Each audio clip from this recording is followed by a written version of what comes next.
I'm part of the games group. I guess we call ourselves a posse. And for those who are aware, we are the remnants of the poorest network in the Akron area. And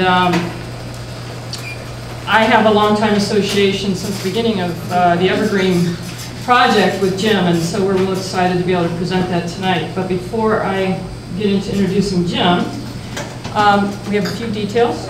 One of them is that part of this network that exists in Northeast Ohio about sustainability is NEO, Vibrant NEO 2040. Does anybody know about them? Yep. Okay, so they're having in Akron at the Urban League our planning process for this area, and I think there's going to be 3 times that you go, and you actually can be a part of creating Northeast Ohio of 2040.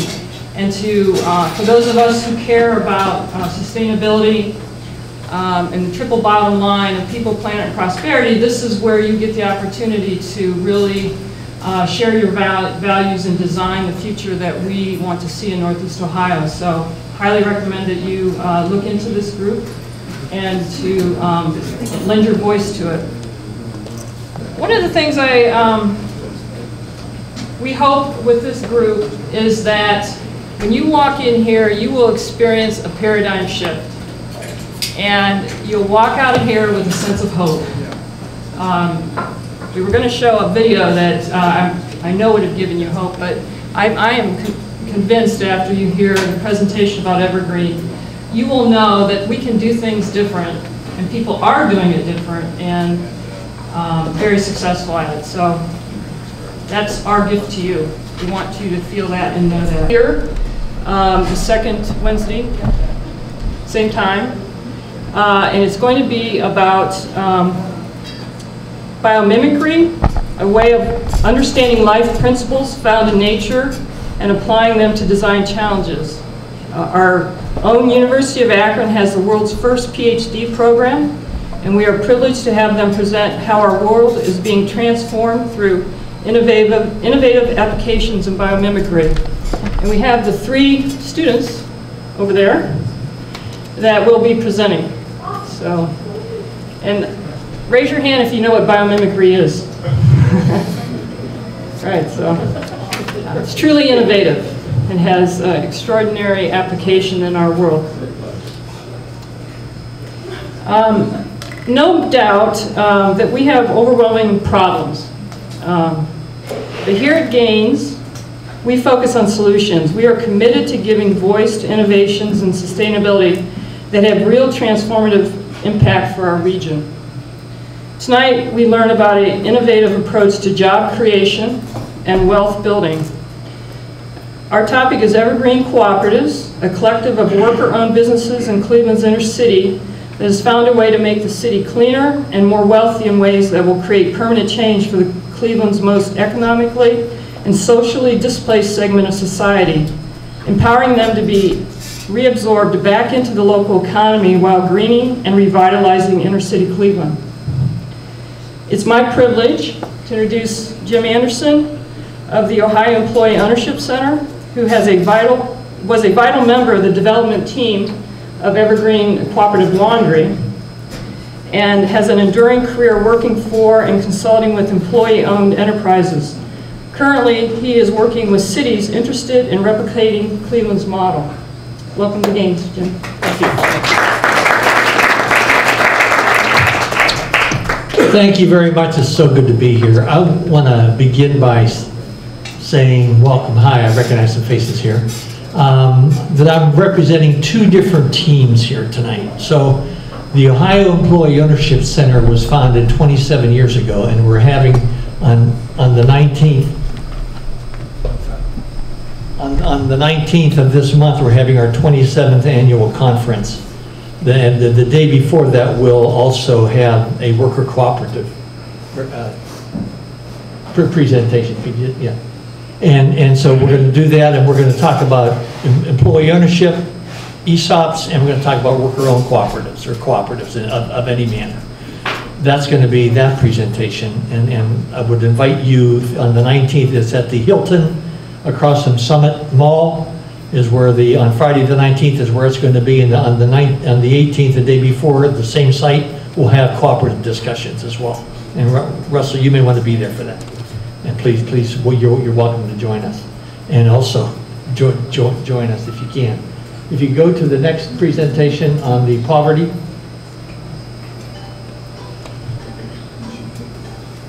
This is about the team here is the team of the Cleveland Foundation that I'm here to represent them as well. And I'm not speaking for me, I'm speaking for the team that developed this project. Most Americans will live in poverty at some point before the age of 65, and a person working full-time at the minimum wage earns about $14,000 a year, and nearly 3 in 10 of Akron residents will live in poverty, and a person working full-time at ECL earns a living wage and full health care and equity, but that living wage, their wage annually is just around $26,000 at $12 an hour times 2,260 hours a year. So that's the math. So that's their initiative. And we gave out health care at no charge to the employees on purpose. The whole initiative was to minimize the turnover at the Evergreen Laundry facility and other Evergreen companies as well. And one of the ways that we do that is pay living wage. They come in at $10 an hour. They work for 6 months as a probationary employee. At the end of 6 months, if they performed on time and they've been productive and get back from breaks on time and show up every day, they can get elected into the cooperative as a cooperative member. And when they do that, a couple things happen. 3 things happen. They get an increase from $10 an hour with no benefits to $12 an hour with benefits, full health care paid by the company. Then they have to also buy their share of the enterprise, and that's cost them $3,000. And nobody has yet written us a check for $3,000. And the way they do that, they work 2,000 hours a year in round numbers. We're going to deduct 50 cents an hour for every hour they work over 3 years. So of the $2 increase they got, as they got elected into the co-op, they get $1.50 of that to take home. And 50 cents an hour comes out. And over 3 years, they paid their $3,000 at $1,000 a year. And that's how they do that. And the benefits, again, are at no cost to them, and that's on purpose. That's by design to keep the turnover low. You go to the next slide. Triple bottom line, Gina talked about that. People, planet, and prosperity, and these are all for-profit companies, and we intentionally focused on green initiatives as we started this project.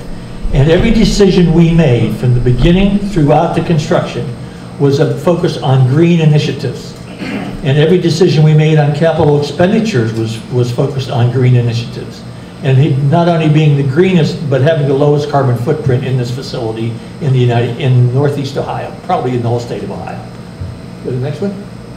So we hire locally from the community, and we match the anchor needs. And what we did, and what the Democracy Collaborative did, who was part of the team going on as this project got its genesis, was go out and look over the anchor institutions in the Greater University Circle area.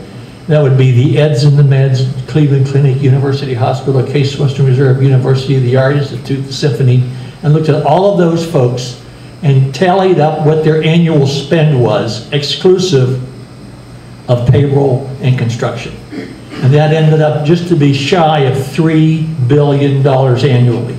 And the notion was, so could we create a company that would be a startup enterprise that would provide a good or service that those folks were already buying, and would they give the Evergreen Initiative a chance to compete for those contracts on an annual basis? And they said yes, and so we decided to launch this initiative. And so we did that. But as we started and some of the backdrop is that both the Cleveland Clinic and University Hospital already had commitments to other providers of laundry services, as we were focused on starting the laundry. So we then changed our shift, and we built a boutique laundry focused on nursing homes as clients. And today the clients are about 15 nursing homes, 16 nursing homes, and 4 or 5 hotels in the Cleveland community. And we just recently or probably next month we'll achieve a break-even level for the enterprise. Now, if you're in another part of the Evergreen Initiative, if you're on the E2S or the solar group, go to the next one. These folks pay more than $12 an hour. They're probably paying closer to $15 an hour across the group. But they also have, and by the way, after 8 years in the laundry, if we meet all of our targets, as a worker owner, as a cooperative member, you will have as your share of the profits, you will have accrued after 8 years about $65,000 of funds that are yours to do with what you please. And so that is community wealth building. It isn't just about a payroll, about a job, it's about building community wealth as well. And in the solar company, they pay better than that, so there's even a greater amount of funds available at that point, after 8 years.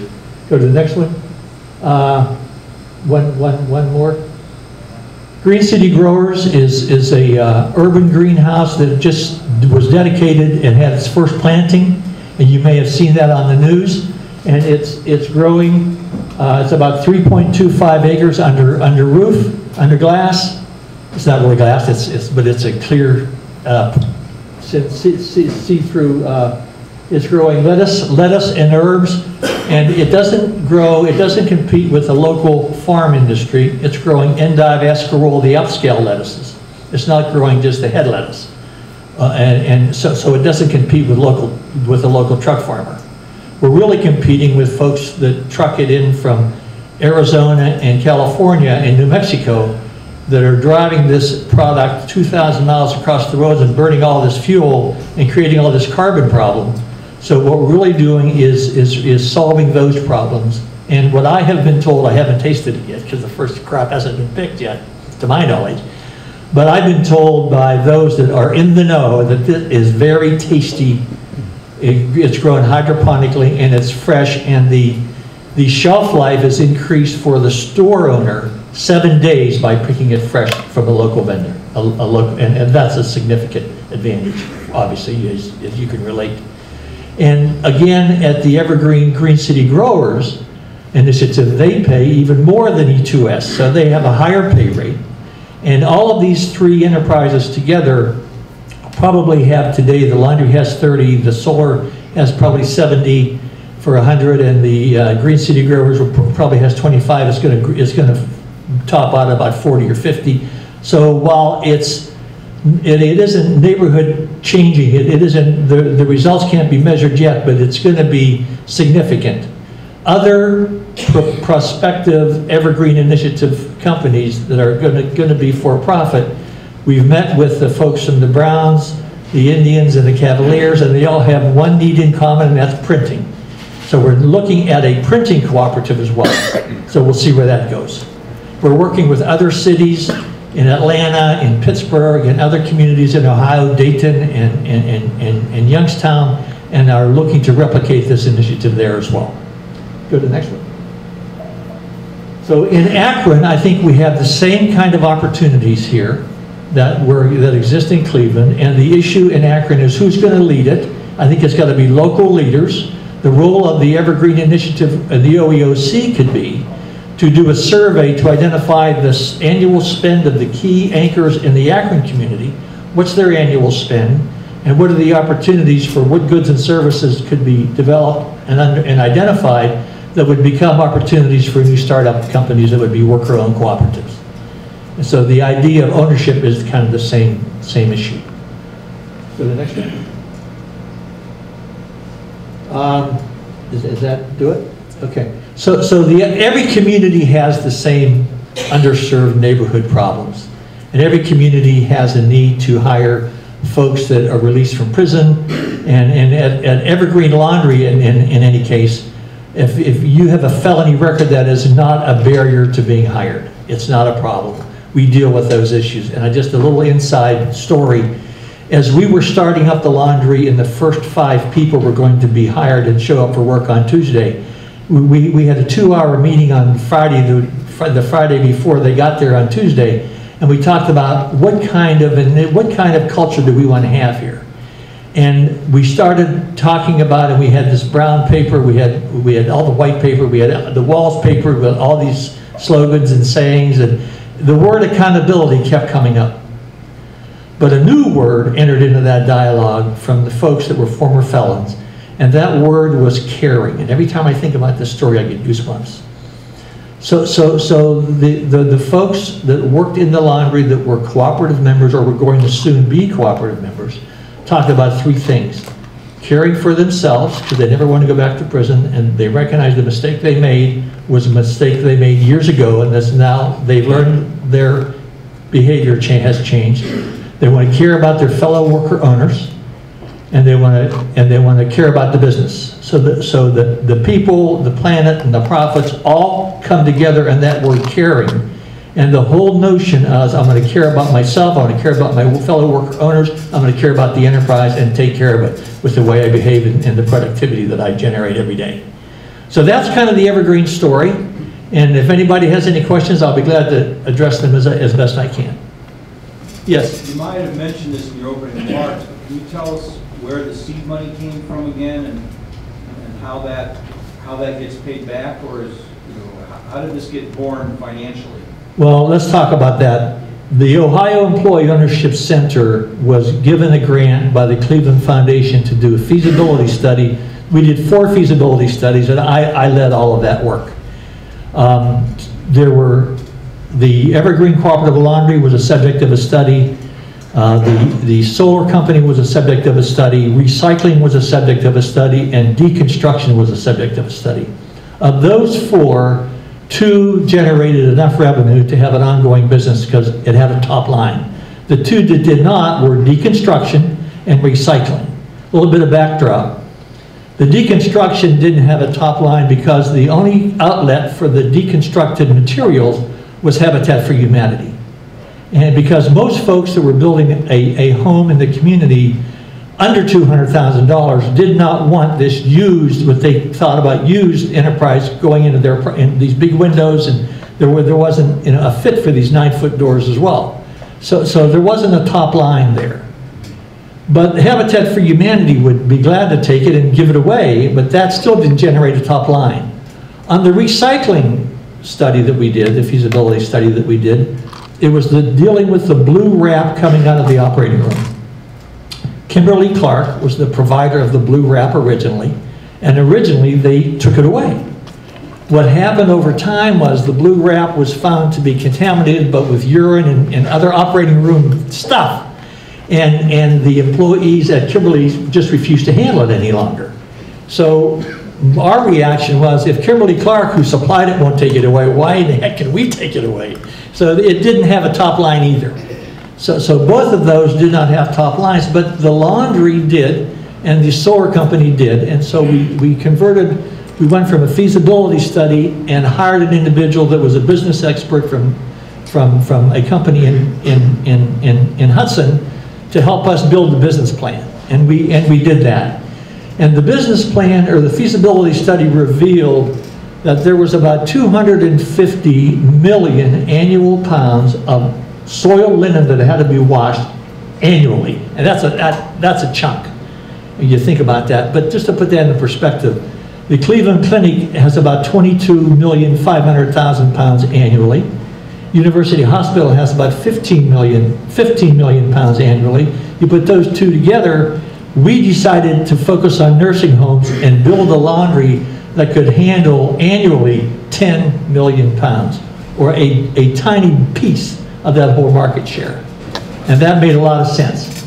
And that's what we launched. Yes? Jim, can you talk a little bit about the size of that building and the financing? As a business owner, I was just thrilled to be on the email routing list as you talked about the collaboration between yourself, the team, and the banks. Can you talk about how that happened? Because I personally think that was genius. Well, the size of the building, we decided to use an existing building that used to be a Dirt Devil assembly plant years ago. And after that, it was a torpedo plant during World War I or II, I'm not sure which. But anyway, so it was about 11,500 square feet. And that is the building that we used, that we reconstructed to house the equipment for the laundry. On that same, and then it was called Shore Bank. Today it's called the Urban Redevelopment Bank, Urban Development Center, and that's in Glenville. Also, the warehouse for E2S is in that same site, in that same location. The difference is the laundry is a place-based business, where E2S, the crews show up, get in their trucks, and go out. They go out and install solar panels, or weatherization is another product that they use. But let's talk about uses and sources of funds, which is what you're asking about. We ended up expending just under $6 million for the laundry, and of that there were various sources. There were banks. There was the city of Cleveland for $1.5 million. There was new market tax credits out of U.S. Bank. There was a loan out of First Merit and a loan out of Shore Bank. All of that put together, including the city money, added up to just under $6 million on the source side. On the uses side, the reconstruction or reconstruction of the building was about $1.5 million to reconstruct it, to get it ready to receive the equipment. The purchase price of the equipment was about $2.5 million installed, and the rest of it was funding losses to break even. So that was on the use side. So that hopefully answers your question. Well, partially, in the sense that there were some players who weren't involved initially. And your communication piece of that, Jim, I thought was so amazing, because you started sending it out grassroots, pretty much like this organization here. And you started getting folks involved on the periphery, and they started seeing what some of their competitors were doing. I thought that was amazing. Well, what Kim's talking about is what we did was every 2 weeks we updated the general public via an email letter that went out. There was every 2 week update on the progress. And there was a point in time where we had got off the plane coming back from Spain, where National City Bank, who was the original bank that was going to provide the new market tax credit, got bought out by a bank out of Pittsburgh. And that shut everything down, and that took all the air out of our balloons as we deplaned coming back from Spain. And that was our low point in this whole initiative. Then we regrouped and found U.S. Bank, another entity that was interested. And I think what you're referring to is part of the spin of the community getting involved and rallying around this project was the fact that everybody knew about the highs and the lows. And while we were in a low, everybody thought about it and helped us address the high side. So that's what you're referring to. There was a huge amount of authenticity to any project.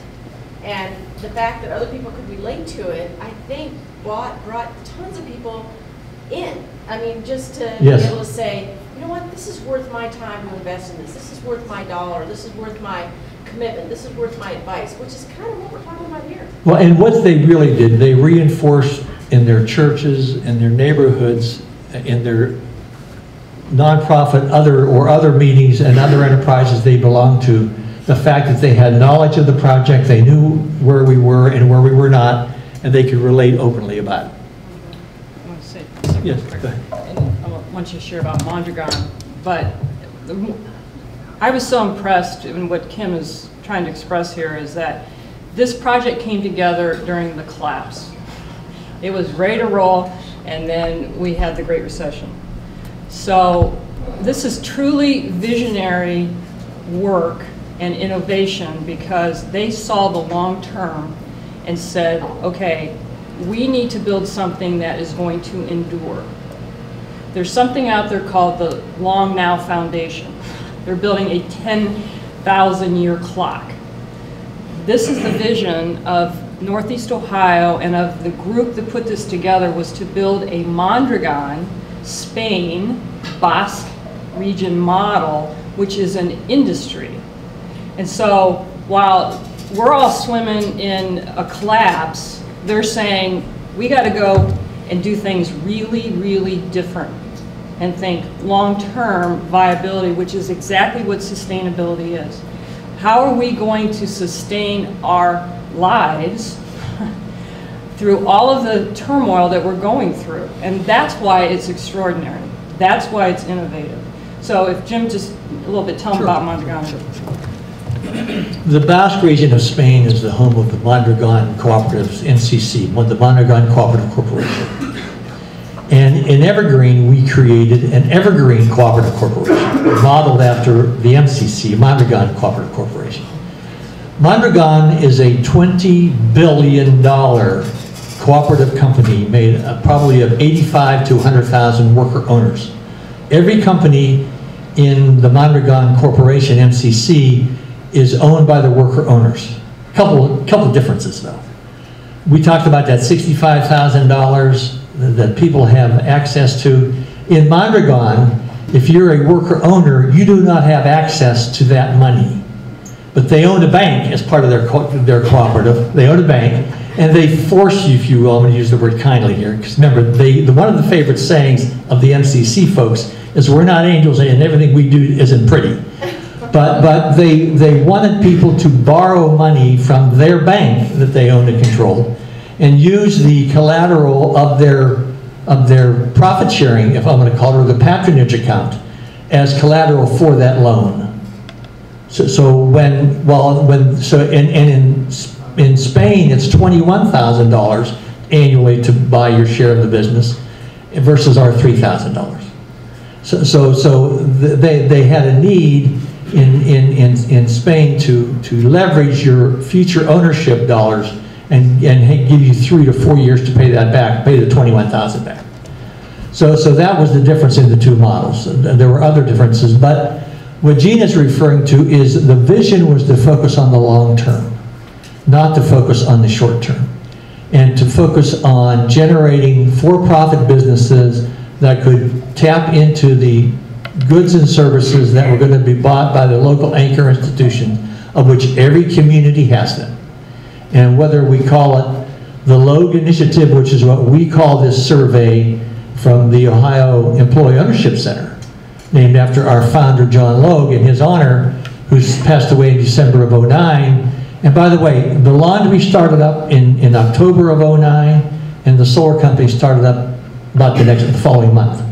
So, and both of those companies are at or past break even. The Green City Growers, I'm not sure where they are, but it was a much more significant capital investment, over $10 million, probably approaching $14 million to do that one.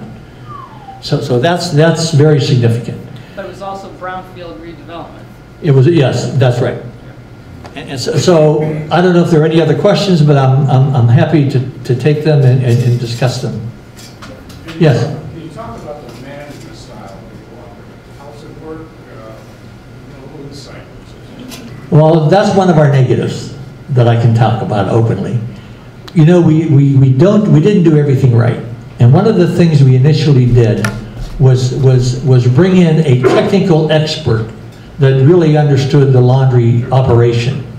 And that individual was not able to relate well in a cooperative style of managing, that was a command and control individual. And if you're a command and control guy or gal, you're not going to fare well in a cooperative environment where the employees, by the nature of employee ownership and worker ownership, want to be able to have a stake and be involved and included in the decision-making process of managing. And if you're out of command and control, that's not going to go well if that's your background. So one of the lessons learned in this was that we needed to focus more training on the management side of this enterprise, not just the worker owner side.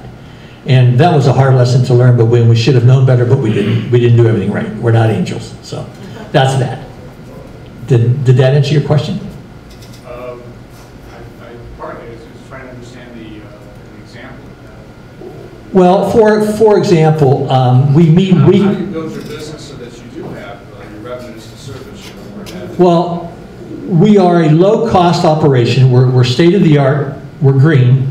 And we typically, the nursing home customer or the hotel customer that does their own linen, does their own processing, has a cost for various reasons around 50 cents a pound. So if you have a 400 or 150 bed nursing home, would have about 400,000 pounds annually that they're processing. And at 50 cents a pound, their cost would be $200,000 in round numbers. we would go in there and, because of our cost structure, price it much differently and probably save them 30% of that amount of money annually. And with the cutbacks from Medicaid and Medicare, Medicaid from the state, Medicare from the feds, those cutbacks have every nursing home in the community looking for ways to contain costs. And we were able to oblige that need because we could go in there and save them the 30% based on our cost structure. So we would price our product in that manner, and we would price our service in that manner. Now, we're a 7-day-a-week operation, and every nursing home has the same need as every hotel does. What you pick up one morning, you got to take back the next morning. So it's 24 hours, it's 24-hour turnaround, and so that's what we focused on. And included in our price in that 30% is pickup and delivery and providing the carts and the vehicles. So that was our track. That's how we did that. Now, remember what I talked about, the 250 million annual pounds that were available in that market survey and the feasibility study. We tapped into those customer links as well. And that's how we identified customer sources, be they nursing homes or hotels. That was our process. A large part of the cost savings that ECL realizes is as a result of automation. Jim installs some of the state-of-the-art equipment for that industry, and it's an amazing thing to see. Hopefully some of you in the audience will take time to go up and take a tour of the facility, because it's quite impressive in terms of its automated systems. A little bit more on the management side, the management style. We believed, again, not erroneously, another lesson learned, you're getting a little bit of the dirt here, or maybe a lot of the dirt, is that the employees would not have so much fear of the boss. Well, we found out that wasn't true.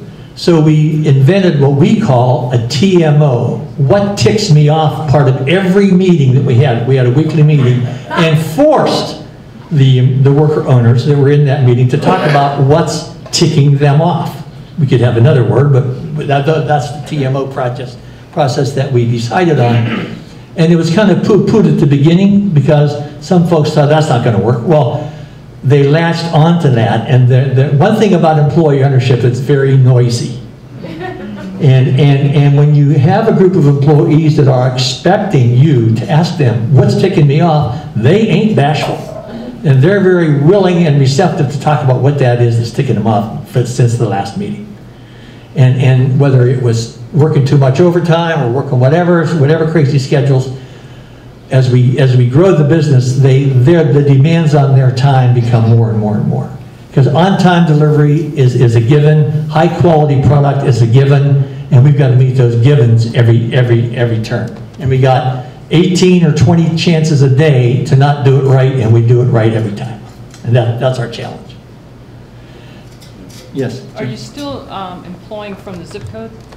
Yeah, well, some of the money that came from the city of Cleveland was redirected federal funds, HUD 108 money that required us to hire from the empowerment zone. And so many times we go into a nursing home or a hotel and they would ask us to hire their employees that were going to be displaced. And what we always said was, we really would like you to redeploy the folks that you're displacing from the laundry into other avenues in your enterprise because they have turnover as well. But we would never commit to hire, we always committed to interview. And we would interview them, and one of the issues that we had to deal with was we had to hire, because we're going to be audited, a certain percentage of the employees in the enterprise from the empowerment zone. And that number is probably 75%, so it wasn't that high of a number that you couldn't meet it. And so from time to time, we could bring in someone from a company that was being affected by outsourcing to us. Are you at capacity now? And are you doing this model in any other city? We're not at capacity now. I was saying we're probably at 5 million of the 10 million annual pound capacity. So we have a lot of room to grow. And we are focused in Pittsburgh, Pennsylvania on another laundry there, and we're focused in other cities in other kinds of projects. And I think there's transportation opportunities at Akron as well. So there's other projects that are opportunities. Yes? Oh, thank you. One of the things I think is so about the laundry story specifically, it's been kind of, it hasn't come out real clearly, is, you know, these eds and meds that they're getting their business from is the highest income concentration in the city of Cleveland. And this empowerment zone that he's referring to, if you live in Cleveland, you know what he's talking about, but it's the lowest income part of the city. So there's this bullseye, and in the center is the highest income, the next ring around it is the lowest income in the city. So it's just, it's a bizarre thing. So their aim was to, Robin Hood like, get the dollars from the eds and the meds and distribute them to that neighborhood. So 75% of their employees are from the lowest income zone in the city that surrounds those institutions. And that's the thing that really excites me is they started the business with a purpose to create employment where it was needed, and it's been successful. So that, to me, that's a huge thing about the whole project. Everything else is very cool about it, but somebody started a business for the purpose of creating employment in a poorest zone, and it works. And just to build on Scott's backdrop story is that those of you that have been at University Circle, you know about the Seidman University Hospital construction. I mean, the Cleveland Clinic and all the construction there. You think about that. If you were a parent and you dropped one of your children off at Case Western Reserve University, one of the things you were told to do, your child was told to do in front of you, was not walk over there too far.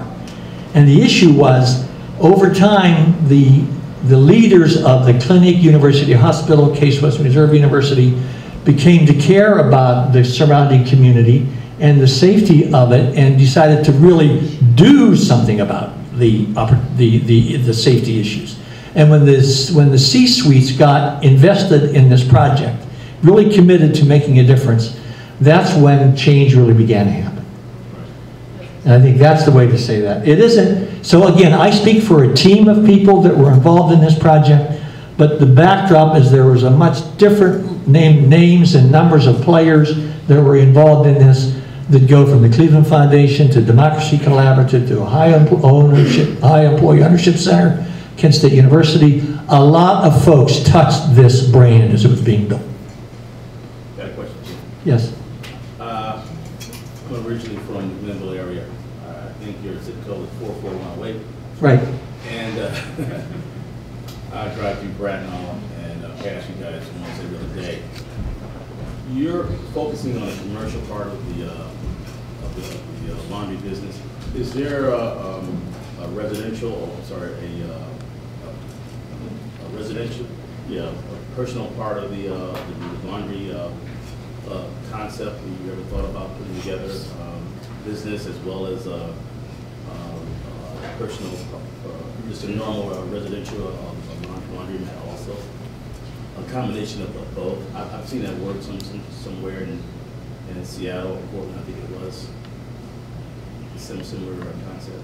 So we've had requests from hotels in particular to do dry cleaning. And we have partnered with Vicki Trotter, a green dry cleaner on St. Clair, to do some of that work and bid on some of that work as well. So we have, on the dry cleaning side, we've been involved, but we've not found a way that made sense economically to take in laundry from private residents. Gotcha. It just didn't make economic sense for us. We couldn't charge enough money to do that, because even if they were to drop it off, like we do laundry for a diaper service today, that they drop it off and pick it up. We do that, but the reason we're able to hold the cost down is they have the drop off and pickup cost. We don't have it. So that's the reason. Remember, these are for-profit institutions. They have to be, it's got to make business sense to do it. So every decision, whether it's a worker owner involved in the discussion or an advising group like the Cleveland Foundation or others that are sit on the board, it's all about can you turn a profit, and profit is not a dirty word, profit is what it is. And the only way these companies can be sustainable is if they can sustain over time without getting future grants. The other point that I want to talk about, and I neglected to say this, is one of the fears that we had as we designed this project going in was that the worker owners would cash out, would demutualize, would sell to a competitor, and put the money in their pocket. And what we decided to do was we found a way to create a golden share, I'm going to call it, where if you're going to do that, if you bring that to a vote, one of the board members is instructed to say no. Because we don't want that, all this work that went into this, all of this initiative that went into this, all the thinking that went into this, all these update letters that went into this, we didn't want that turning into somebody's pocket. And that's the way we have built this enterprise, all of these enterprises. Are you cash flowing enough to take care of reserves for depreciation? Yes, we are. And part of the cash flow is 10% of all of the income, all the profits get plowed back into a fund for startup the next generation of companies. Yes? So a question about that, control about people not cashing out. Is that a golden handcuff that they can't go to another job if they want to do an improvement and move out? No. Within the Evergreen Initiative, there are career ladders that you can promote from company A to company B to company C, as long as you've been with your company that you're currently with for 2 years. Then you can move on to the next company. Within the cooperative? Within the cooperatives themselves. But if you can go outside the cooperative? That's your call. You can leave the enterprise. When you do, then what we have to do, then the $3,000 that you paid in is your money. Remember, that was your money. You get that back. You may forfeit your share of the profits or not. We haven't had that happen yet. So there's a lot of rules of the road that have yet to be developed on the side of the both the governance and the payout side. Yes? Can you speak a bit more about the opportunities, the possibilities that you see in Akron? You had mentioned transportation, but are there other possibilities that you see this model for? Well, I think what's needed is a survey that was done in 2006 in Cleveland to identify very specifically what the annual spend in Summit County or the Greater Akron community are. And once that's identified realistically, then we can talk about, and the Ohio Employee Ownership Center is willing to do that survey. But we used to be funded by the state. We're no longer funded by the state of Ohio. So everything we do has to be fee for service. So we're willing, we have the knowledge to do it, we're willing to do it, we just need to have a commitment from someone to pay us to do it. But once that's done, then we will have identified and report back to the body what are the opportunities in the Greater Akron or Summit County area that are equivalent to that $3 billion I talked about in Cleveland. So you've mentioned transportation. Transportation is a potential, and there are probably others, whether a laundry is a potential, whether a solar company is a potential. I think we have to be open-minded about it. Once we know where the spend is, then we can identify specific targets. And do a feasibility study around that, build a business plan around that, and it has to be a bankable business plan that the local community would support and we could borrow funds against. So that would be my response. Yes? I'm still struggling to understand this economic model. So $6 million went in to create this laundry. They created how many jobs? It will create 50 jobs So at capacity. okay, so I don't know, 100,000 a job. It's a huge number, but remember, what the issue isn't just how many jobs that this creates. There's 3 companies that were started here under different investment strategies, and the whole initiative is about whether or not this can be an economic tool for job creation. Talk about the fund, cooperative fund. So the Cooperative Development Fund today has about $12 million in it, and it started out with $8 million, and the source of those funds are from various foundations, fee for services, or investment that various foundations, including other foundations in New York and Cleveland and the surrounding Ohio area, that have put in funds or made contributions to this Evergreen Cooperative Development Fund. Those funds are also used to start up these new enterprises. So the model is applicable whether it's a printing company, whether it's a yet to be named construction company, because a lot of the homes in the underserved community need rehabbed. And so will this model work so you can just keep creating companies and hire people to occupy those jobs that can do that work. That's the real advantage of this model.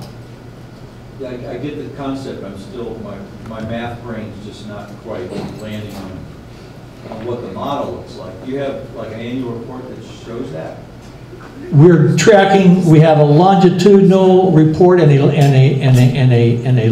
latitudinal report that the Cleveland State University, a PhD from Cleveland State, is doing both of those.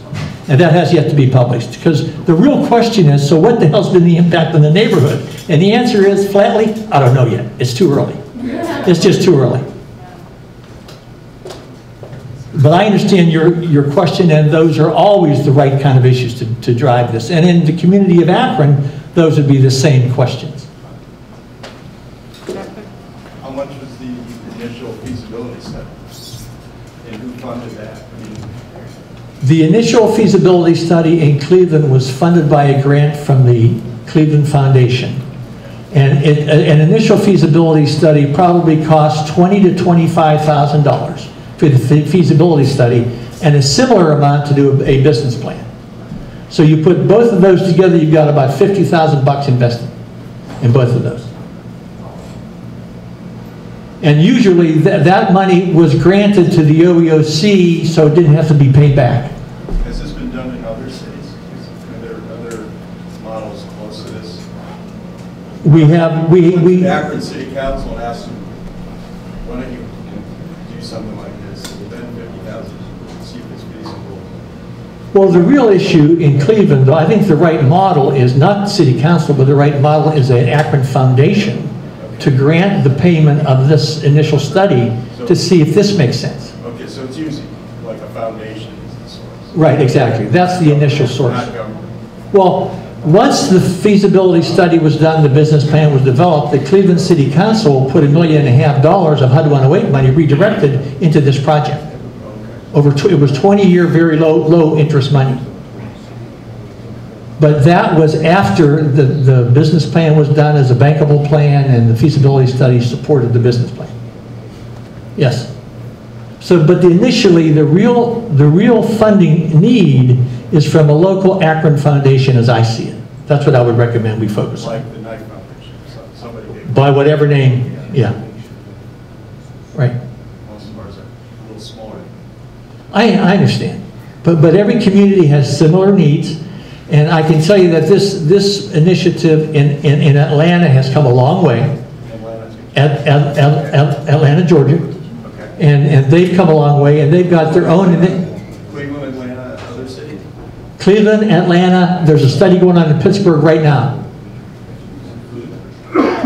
So how long does that study take?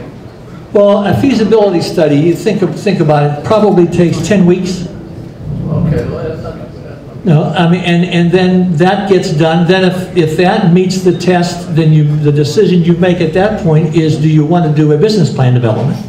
And that's a little bit longer time, but usually the feasibility study, if done by the OEOC, can be designed in such a manner you can extrapolate that data right into the business plan. And that's the way you efficiently do it. Thank you. Were there any surprises that came out of the feasibility study as to what businesses would be viable? Well, the two surprises were recycling and deconstruction. There was a lot of emotion around both of those, but they didn't have a top line. And that was the real issue, is you have to have a top line to have a bottom line.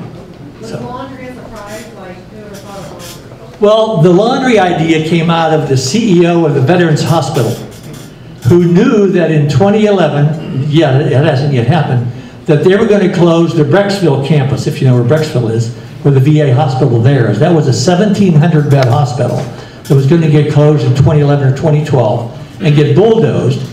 And that's where they were that's where they currently do all of the linen processing for the Veterans Hospital in Wade Park, as well as Brecksville. So that individual knew that that was going to be closed and bulldozed. So that's where that idea came from. Yes? Speaking of dirt, is the soap supplier a cooperative? I'm sorry? Is your soap supplier a cooperative, private cooperative as well, or do you buy that from outside? Is who? The soap. Soap, no. The soap supplier is an independent chemical company that is not a cooperative. That's not part of it, okay. No, no. Yes? I understand how this works for larger endeavors, like 50 employees in a laundry. How does this affect micro businesses where you have 3 to 5 people, say as an example, they're manufacturing a custom-made product that's made by hand. It's really hard for people at that level to find investors to get them going off the ground to where, say, they need a $20,000 piece of equipment and they can hire 3 more people. A lot of times people who are working on these micro businesses, they've got school loans out, they have a bankruptcy, etc. Even going through the SBA and somehow raising that 25% and going with the SBA with the guaranteed loan for the other 75% through the Small Business Administration's loan program with conventional banks, they're still not going to touch you with a 10-foot pole because of your past credit and the amount of debt you have. It seems really hard for these small business owners who are trying to develop cooperatives where everyone within the business is treated fairly and has an equal share to get to from that hurdle to being a viable company. Is there anything out there catered more towards the micro business? Well, I don't know if this answer is going to be the answer to your question, but there's also one of the skill sets that the Ohio Employee Ownership provides is to mentor existing businesses that are troubled. And many times those troubled businesses can go through a conversion of private equity into a cooperative design. And one of the advantages of going versus an ESOP is that ESOPs there are benefits to ESOPs that are very important, very different, but they're also very expensive. An ESOP is a retirement plan, so it's an ERISA facility. And usually the legal fees in going from private into an ESOP, employee-owned businesses, are very high. The same fees do not exist in going to cooperatives, and there's also some opportunities in cooperatives that don't exist in ESOPs. So all of that, the answer is it depends on the realities of the business. With Russell's request, we've looked at a couple of enterprises where the employee has a retirement plan, a succession plan in place, or needs to have it, and we've met with them in Ward 4 and have looked at some opportunities there as well. Okay, because basically what I'm hearing is you're talking about the next step once they're off the ground. The really hard part for the very small businesses who want to have a cooperative business and get going and remain, say, a 5-person business until they can get capital to expand the business. It's really hard to find a way off the ground. I think it's all hard. I think our startup is hard. Any business is hard. They're all tough issues because it's the whole revenue stream issue is a tough issue. But I think the real answer is, what is the root cause of the hard problem that's going on in the enterprise? And who can come in and provide support to identify those problems and provide solutions to those problems? You still ask questions, but I just wanted to interject. When we talk about what can happen in Akron, your problem is universal. Right. Okay, right. No one can get money to start anything, and we need enlightened capital. We need to start some sort of micro-lending fund, bank, whatever, or find out who the other ones are out there that already exist that understand that you can start a business this way. That's a cruxed area here that we're all saying we need this. So that's one of the opportunities, finding someone who will support the study and to organize the group of people and or banks, whatever, that are looking at starting these funds, funding organizations. So those are the first two. Aren't there national organizations like that? I wasn't under the impression there was, like philanthropists, that sort of thing. I thought there was like national organizations that are willing to take that on. I don't know of any. I don't know of it as I stand here. I just don't know. There are. Russ, do you know of any? Do you know? But you mentioned one to me the other day. It doesn't come to mind right now. I had wanted to share, because I caught part of hers because I was catching Jim come in before it went out. And there's a way to fund, capitalize these businesses. If I heard her correctly, she said an existing small business that you want to stay small. No, it's getting off the ground as a small business and then achieving that hurdle of expansion. It's not going to be huge where you would have 50 employees, say you do a specialty manufactured product, something that's handmade, something that has a market niche that has not been filled, not a huge niche, but you can fill that market. There are foundations, there are financing mechanisms through the Small Business Administration, but the problem is the things that made you hit the bottom hard enough to fight, to come back and build your own business, something for yourself, are the same things that are going to deny you that money. You know, you got a foreclosure because you and your husband got laid off within 3 months of each other. You lost your house. That foreclosure is still in your financial record, and it's hard to go through established avenues to access money to pull yourself out of that hole, no matter how good your business plan is. There is an organization called the National Development Council that we're starting to do a lot of work with. And as a matter of fact, they are taking on the funding of the transportation model that we developed while we were at Evergreen. And with this organization, credit is not so much an issue. If you've been in business for 2 years, you are eligible for anywhere from $100 to $5 million in lending capital. They will finance capital equipment, bricks and mortar, working capital. They will amortize the loan over 10 years. They will give you the lowest interest rate available in the marketplace. And they work with you, they're a lot more friendly to work with than a traditional lender such as a bank. They have access to venture capital. So they have venture capital partners that will work with them if you require some equity on the balance sheet to get the loan done. They're having a national conference next week, Tuesday, Wednesday, and Thursday next week.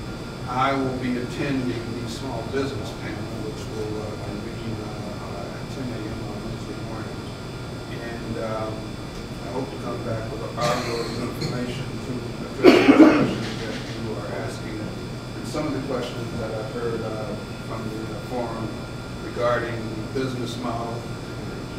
Our focus after working with Evergreen for almost 2 years now, and I'm the managing principal of an organization known as the Next Level Development Corporation, and Next Level Development Group, I apologize. And our focus has been community economic development for many years. We're very strong workforce development background, small business development background, and we are trying to come up with the financial model that will speak to how many jobs can you start with $100,000, $500,000, and get that $100,000 job number way down and focus on businesses that are easily sustainable, profitable, and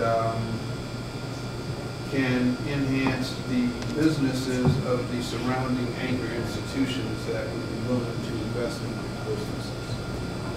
So that's the mission that we're on. Jim is part of that mission. We've had these discussions while we were at Evergreen, and we hopefully will form a very strong strategic alliance with the OEOC as well as the NDC some of the other anchor institutions in Northeast Ohio.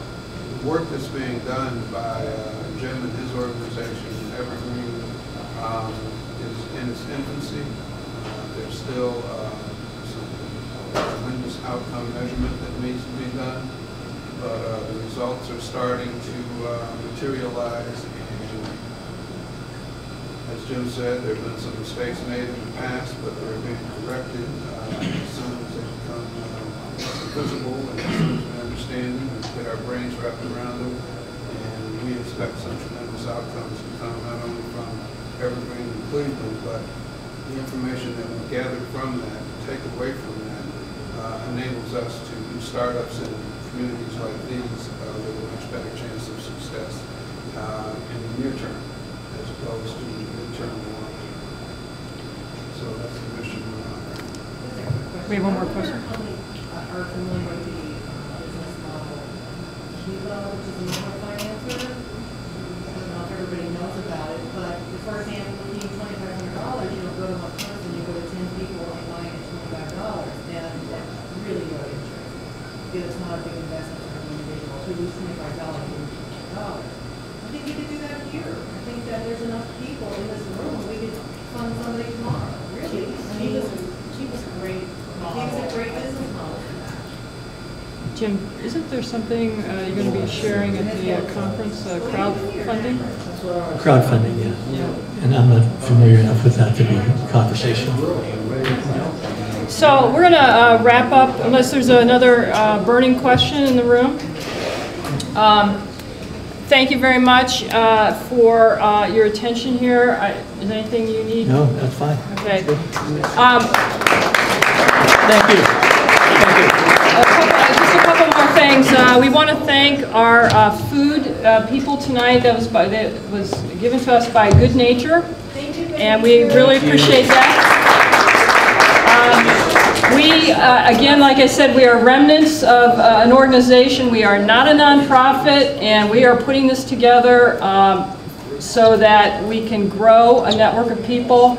And when we have people support us like Good Nature, we're thrilled. And if you feel free, like you would like to do that, please speak to one of us. And we will be more than thrilled to help you facilitate that. So, and again, remember next month, biomimicry and its impact on our Northeast Ohio region, but also in our world and changing innovation. So thank you very much.